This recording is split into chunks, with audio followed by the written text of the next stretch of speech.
کوئی منتظر ہے آپ کی زکوٰۃ کا تاکہ وہ افطار کر سکے اپنا سال بھر کا روزہ۔ مستحق افراد تک راشن پہنچانے میں MTJ فاؤنڈیشن کا ساتھ دیں۔ تقسیم رحمت رمضان راشن پروگرام۔ اور پھر ان کے لیے دعا کر رب ارحمہما کما ربیانی صغیر۔ میں اپنے گاؤں میں ڈیرے میں بیٹھا تھا تو ایک شخص میرے پاس ہے اپنے بیٹے کو لے کر، رحم دین اس کا نام تھا، فوت ہو گیا۔ اس کا بیٹا ایک مدرسے سے فارغ ہو کر آیا تھا، مجھ سے کہتا ہے میاں صاحب، ہمیں وہاں میاں صاحب کہتے ہیں، میاں صاحب اے میرا پتر پڑھیا تو ہے پر کڑیا کوئی نہیں۔ ایک ان پڑھ آدمی کا تجزیہ، اے میرا پتر پڑھیا تو ہے پر کڑیا کوئی نہیں۔ دودھ جب کاڑا جاتا ہے نا تو وہ ملائی آ جاتی ہے اور وہ ذرا گاڑھا بھی ہو جاتا ہے، مزیدار بھی ہو جاتا ہے۔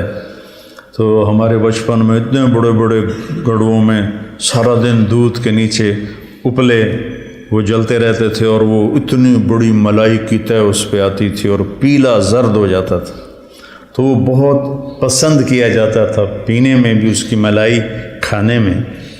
تو جو آدمی ایک اچھے کردار والا بن جاتا تھا تو اسے کہتے تھے میاں کڑے ہویا ہے۔ اب سمجھ گئے یہ مثال؟ اے میرا پتر پڑھے آتا ہے پر کڑیا کوئی نہیں۔ میں کیوں ہے کہ تو ماں پیو نال گل کرن دا ہی ول نہیں آتا، اسے تو یہ نہیں پتا کہ ماں باپ سے بات کیسے کرنی، اتنی بدتمیزی سے بولتا ہے۔ تو یہ مٹی تے سو پڑھ کے آیا، تو میں تم سے یہ نہیں چاہتا ہوں کہ تم جاؤ تو تمہارے ماں باپ کہیں پڑھے آتا ہے پتر پر کڑیا کوئی نہیں ہوں۔ تم اپنے ماں باپ کے سامنے وخفض، جھک جاؤ، لہما جناح الذل من الرحمہ، محبت سے، جبرن نہیں، محبت سے، اور دل سے یہ دعا کرو رب ارحمہما کما ربیانی صغیر۔ جب سے میرے ماں باپ فوت ہوئے، 88 میں میرے والد فوت ہوئے، میں نے 10 نفل شروع کیے ان کے لیے۔ 2001 میں والدہ فوت ہوئی، اب ان کو بھی 20 سال ہو گئے، 21 سال۔ میں دونوں کے لیے 20 رکعت نفل روزانہ پڑھتا ہوں۔ میں بیمار ہو جاؤں تو الگ بات ہے، سر میں درد ہلکا پھلکا ہو تو میں پڑھتا ہوں، شدید ہو جائے پھر رہ جاتا ہوں۔ تو میں 1000 نفل بھی روزانہ پڑھوں تو میں والدین کا حق ادا نہیں کر سکتا۔ ایک شخص آیا، حضرت عبید اللہ بن عمیر تابعین میں سے ہیں، کہ جی میں نے خراسان سے اپنی ماں کو کندھے پہ بٹھایا اور مکے تک لا کے سارا حج اس کو اپنی کمر پہ بٹھا کے کروایا، میں نے ماں کا حق ادا کر دیا۔ تو انہوں نے کہا ولا طلقۃ واحدہ، ایک طلقہ کا بھی حق ادا نہیں۔ طلقہ کسے کہتے ہیں کہ جب بچہ پیدا ہونے لگتا ہے تو ماں کو دردیں، کوئی لہریں اٹھتی ہیں، وہ ایک لہر آتی ہے اس کی چیخیں نکال دیتی، پھر وہ لہر تھم جاتی، پھر دوبارہ اٹھتی ہے تو پھر اس کی چیخیں نکلتی ہیں، پھر وہ تھم جاتی۔ ایسے گھنٹوں وہ لہریں چلتی ہیں اور وہ جو ماں ہوتی ہے وہ تڑپ تڑپ کے کہیں جاتی ہے۔ تو وہ جو بے شمار دردوں کی لہریں اٹھتی ہیں، تو انہوں نے فرمایا ابھی ایک درد کی لہر کا حق بھی ادا نہیں ہوا، ولا طلقۃ واحدہ، بھی ایک کا حق بھی ادا نہیں ہوا۔ ایک شخص نے اپنی ماں کو حج کرایا پیدل، اور طواف میں تھا تو عبداللہ بن عمر نظر آ گئے، تو طواف سے فارغ ہو کر کہنے لگا جی میں نے ماں کو پیدل حج کرایا ہے۔ وہ کافی لمبا سفر ہے اور اس وقت پہاڑ تھے، نہ سرنگیں تھیں نہ راستے تھے، پہاڑ تھے۔ تو میں نے ماں کا حق ادا کیا، تو ان کا ولا زفرۃ واحدہ، کہ تیری ماں تجھے اٹھاتے ہوئے تھک تھک کے جو لمبے سانس لیتی تھی، یہ زفرہ ہے، کبھی ایک سانس کا بھی حق ادا نہیں۔ حضرت عمر کے پاس ایک شخص آیا، جی جیسے میری ماں نے میرے کپڑے دھوئے میں دھوتا ہوں، میرے پخانے دھوئے پخانے دھوتا ہوں، پیشاب دھوئے پیشاب دھوتا ہوں، مجھے کھانے کھلائے میں کھانے کھلاتا ہوں، میں نے ماں کا حق ادا کر دیا۔ تو حضرت عمر نے کہا نہیں۔ کہا کیوں؟ کہا وہ جب تجھے پالتی تھی نا، تیرے پیشاب پخانے دھوتی تھی، تیری زندگی کے لیے دعا کرتی تھی، اور تو جب اس کے لیے یہ مشقت اٹھاتا ہے تو کہتا ہے یا اللہ جلدی بولا، اللہ تھک گیا، تو نے ماں کا حق ادا نہیں کیا۔ تو کہنا میرے نبی نے تمنا کی، میری ماں مجھے پکارتی تو میں نماز کے اندر کہتا لبیک۔ تو بچوں، آپ ابھی بچے آپ کے ماشاءاللہ والدین زندہ ہوں گے انشاءاللہ، اللہ خیر کرے، کسی کا فوت بھی ہو جاتا ہے تو اللہ کی تقدیر ہے۔ تو یہ میرے رب کا ایک اس کو اتنا دہرایا اللہ نے، پورے قرآن میں دہرایا ہے، پورے قرآن میں دہرایا کہ اپنے ماں باپ کے ساتھ وہ جو وصایا ثلاث ہیں، اللہ تشرکوا باللہ شیئا وبالوالدین احسانا، وہاں بھی سورہ انعام میں 3 وصیتیں قرآن میں آتی ہیں۔ تو پہلا ہے شرک نہ کرو، اور پھر بالوالدین احسان، والدین کے ساتھ احسان کرو۔ احسان ہوتا ہے کسی کام کو سب سے اعلیٰ درجے پر کرنا، اس کا نام احسان ہے۔ هل جزاء الاحسان الا الاحسان، تو اللہ پر کوئی احسان تو نہیں چڑھایا ہم نے۔ هل جزاء الاحسان کہ تم نے میری اطاعت کو بہت اعلیٰ درجے پہ پورا کیا، تو اب میری طرف سے تمہارے اوپر بھی بہت اعلیٰ درجے کا صلہ آئے گا، اور وہ جنت ہے۔ ابن القیم نے روایت نقل کی کہ ایک آدمی ایسے بیٹھا ہوگا تو ایک منظر، صرف ایک منظر کو دیکھنے میں اسے سالہ سال گزر جائیں۔ 70 سال کا مطلب ہوتا ہے بہت زیادہ، وَإِن تَسْتَغْفِرْ لَهُمْ 70 مرة، پتہ نہیں کتنے سال وہ ایسے بیٹھا اس میں گم مزہ لیتا رہے گا، مزہ لیتا رہے گا، مزہ لیتا رہے گا۔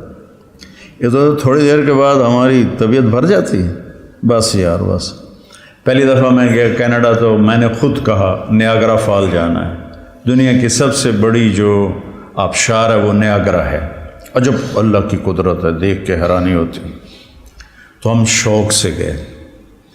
دوسری دفعہ کینیڈا گیا تو میں نے نہیں کہا، مقامی لوگوں نے کہا نیاگرا چلے، میں نے کہا چلو، چلے گئے۔ تیسری دفعہ میں کینیڈا گیا تو انہوں نے کہا جی نیاگرا چلے، میں کہا ویکھ لیا، بس کرو ہن کی ویکھنا، ٹھیک، دل بھر گیا۔ جنت میں ایسا نہیں ہوگا، ہر لمحے سما بدلتا جائے گا، ہر لمحے۔ هل جزاء الاحسان الا الاحسان، تو لہٰذا اس میں گم ہو کے مست ہو جائے تو اللہ کہیں گے میرا بندہ ایک ہی چیز میں گم ہو گیا، اسے کوئی اور مزہ کراؤ، اسے کوئی اور مزہ کراؤ، تو ایک دم اس کے کندھے پہ ہاتھ لگے گا ایسے، جو یوں مڑ کے دیکھے گا تو ایک لڑکی ہوگی اس کو دیکھتے پورا یوں مڑ جائے گا،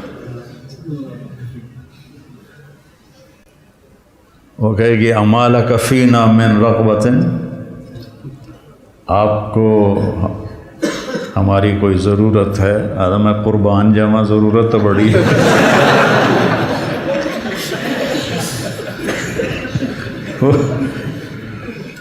وہ کہے گا تو ہے کون، تو میری جنت میں سے نہیں ہے؟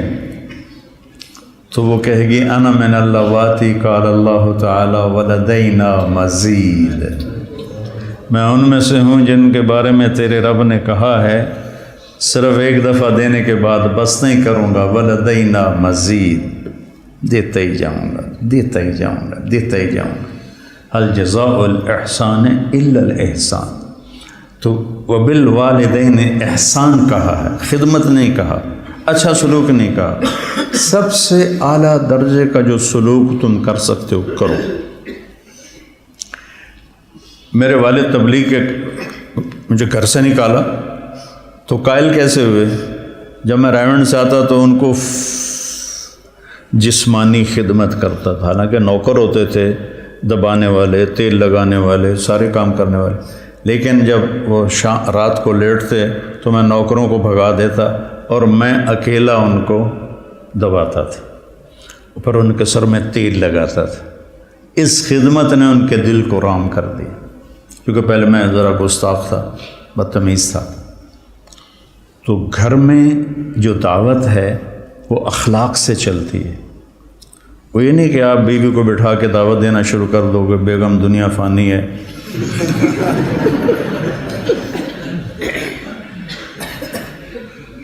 تو گھر میں جو آپ کا سکہ جمے گا جھک جانے سے جمے گا.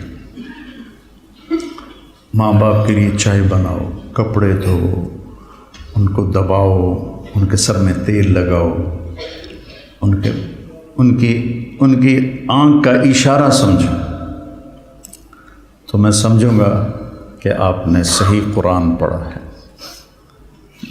اور رشتہ داروں میں بھی زبان سے دعوت نہ دیا کرو، اپنے اخلاق سے. چونکہ رشتہ دار سب سے مشکل ہوتا ہے تعلق قائم کرنا رشتہ داروں میں. جب تو اللہ نے اتنی آیات اتاری ہیں اور اتنی احادیث ہیں، تو اس میں سب سے مشکل ہوتا ہے رشتہ داروں سے تعلق قائم کرنا، کہ وہ رویے ٹکراؤ ہوتا ہے. تو اس میں آپ کے اخلاق، آپ کی تواضع، آپ کی عاجزی، کوئی ان میں سے بدتمیزی کرے تو آپ کا برداشت کرنا عموماً، اور والدین خاص طور. لیکن اس میں ایک بات کی احتیاط رکھنی ہے کہ کل کو اللہ آپ کی شادی کروائے تو شادی بیوی کے معاملے میں احتیاط کرنی ہے. آپ کے ماں باپ کا آپ پر پورا حق ہے، لیکن آپ کی بیگم پر ان کا کوئی حق نہیں. میں بچیوں سے بھی کہتا ہوں کہ تم اپنے ماں باپ کو چھوڑ کے آ گئی ہو، اب اپنے خامد کے ماں باپ کو اپنے ماں باپ بنا دو. اور خامد کے ماں باپ سے کہتا ہوں کہ تم نے اپنی بیٹیوں کی شادیاں کر کے روانہ کر دیا اور تمہاری حویلی خالی ہو گئی بیٹیوں سے، تو تم ایسا کرو کہ یہ جو بہو آئی ہے اس کو اپنی بیٹی بنا لو. جب اس کو بہو کی نظر سے دیکھتی ہو تو پھر تمہارے اندر حسد پیدا ہوتا ہے، غصہ پیدا ہوتا ہے. اسے بیٹی کی نظر سے دیکھو، یہاں تمہاری جگہ، اس بہو کی جگہ تمہاری بیٹی بیٹھی ہوتی تو تمہاری نظروں میں کیا پیار ہوتا. جب بیٹی کو تم نے روانہ کر دیا ہے، اب پیچھے یہ تمہاری بہو آ گئی ہے، تو اس کو وہی نظر دو جو اپنی بیٹی کو دیتی تھی، تو گھروں میں خوشیاں. تو ماں باپ کا تمہاری بیوی پر کوئی حق نہیں ہے. لیکن میں نصیحت کرتا ہوں بچیوں کو کہ خامد کے ماں باپ کو عزت دو، ان کی خوشی سے خدمت کرو. اگرچہ تمہارے ذمے نہیں، لیکن کرنا تمہارے لیے اجر و ثواب کا باعث ہے. اور بچی کے ماں باپ سے کہتا ہوں، دیکھو پوری ہدایہ جیسی کتاب میں بھی ساس کا کوئی حق نہیں لکھا ہو. ساس سسر کا کوئی حق لکھا، باب الخواخ ہے کوئی؟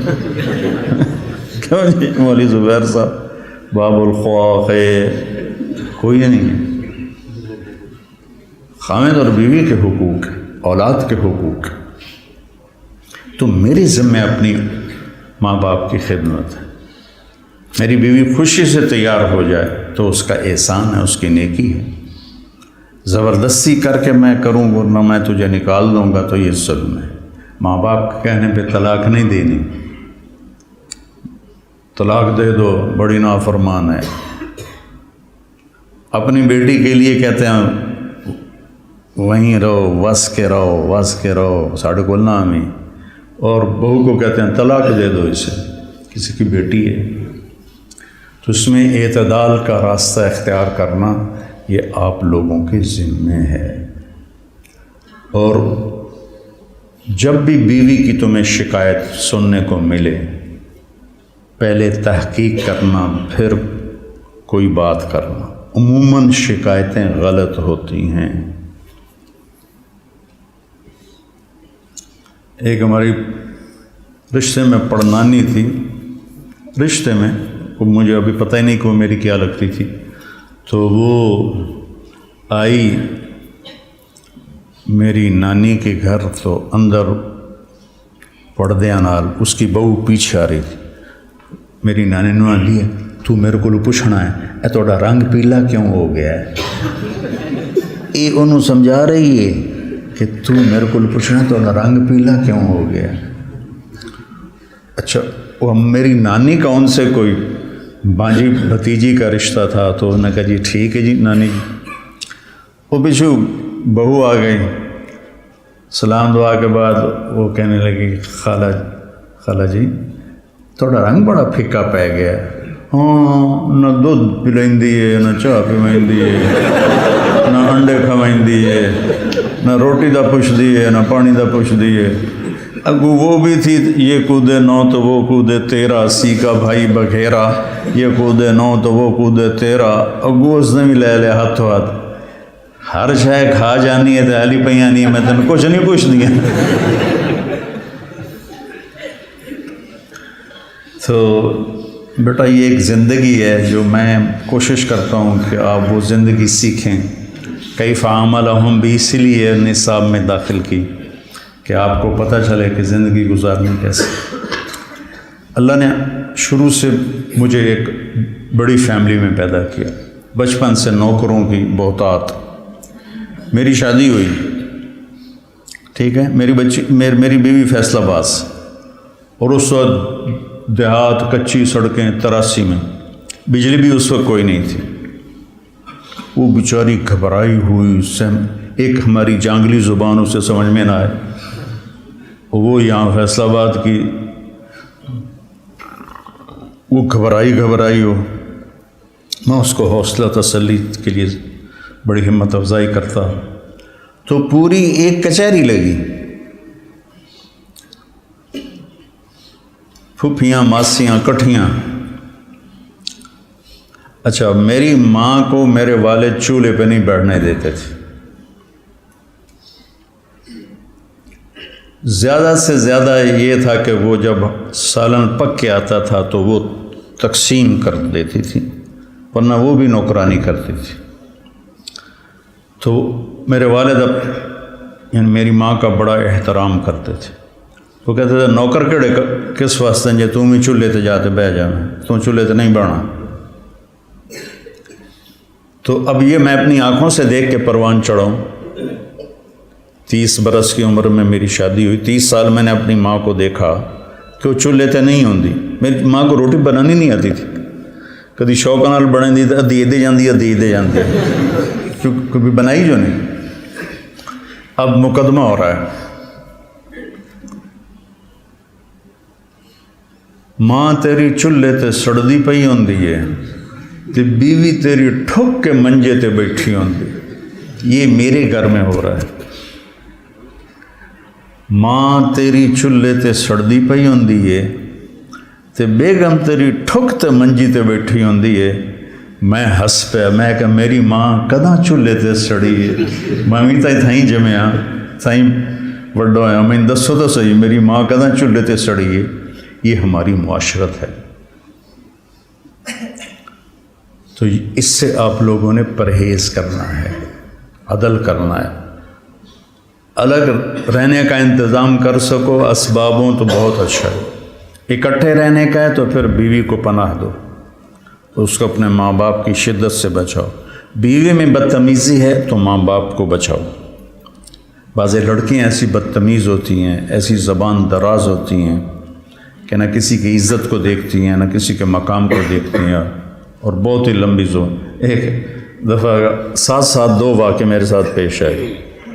ایک عورت، ایک دوست نے کہا کہ ایک خاتون آپ سے ملنا چاہتی ہیں، اس کے خامند کھرب پتی ہیں، کھرب پتی، کہ ملا دو۔ وہ آ گئیں، 50 سال پلس ان کی عمر تھی، تو بیٹھتے ہی رونے لگیں۔ ایسا ہوتا ہے ابھی پہلے کوئی دکھڑا سنائے پھر وہ بیٹھتے ہی رونے لگے کہ لوگ سمجھتے ہیں میں بڑی خوش قسمت ہوں، بڑے مالدار کی بیگم ہوں، لیکن میں اس دولت کو کیا کروں، میرے خامند کا سلوک ہی اچھا نہیں میرے ساتھ، تو میں اس دولت کو کیا کروں۔ ٹھیک، اس سے کوئی چند ہفتے بعد میں کراچی جا رہا تھا، جہاز میں ایک نوجوان بڑا خوبصورت میرے پاس آ گیا، کہنے لگا مولانا صاحب اللہ نے مجھے سب کچھ دیا ہے، رزق دیا ہے، گھر دیا ہے، دولت دی ہے، لیکن میں اپنی بیوی سے اتنا تنگ ہوں، اس کی 30 فٹ لمبی زبان ہے۔ میں کہا 29.5 فٹ کٹ دے، باقی 6 انچ منہ چڑھا۔ اس کی 30 فٹ لمبی زبان ہے. تو ایک بیوی کی بدتمیزی سے پریشان ہے، ایک خامند کی بدتمیزی سے پریشان ہے. اس لیے بعض اوقات جب بے جوڑ شادیاں ہو جاتی ہیں تو ماں باپ کہتے ہیں نبھاؤ. طلاق کس لیے ہے؟